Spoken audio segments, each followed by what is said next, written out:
We have talked this month about it. The Great Resignation is what they're calling it. In the face of the loss of employees, companies have had to adapt.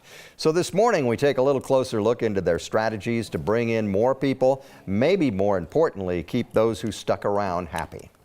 Companies are really feeling pressure. Pressure to fill a growing list of open positions.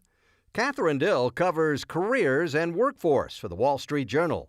She closely follows the strategies that companies are using to bolster their workforce. One of them is that many companies are tapping pools of previous employees. A mutually beneficial arrangement, says Dill.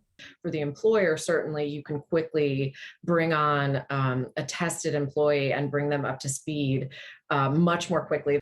Some companies are also dropping degree requirements. Now, as they try and bring people in the door more quickly, they're having to strip out a lot of those, frankly, unnecessary, in many cases, qualifications. That, according to data released last year, could open nearly 1.5 million jobs to workers without degrees over the next 5 years. Job seekers right now have a sort of uncommon amount of leverage.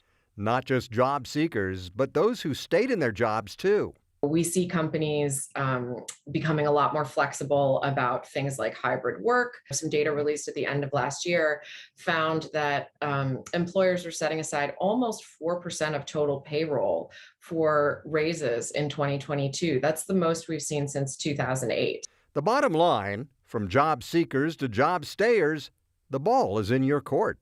Now is a really great time to get extremely clear on what it is you want and how to go about getting it. So that's all not a bad thing, right?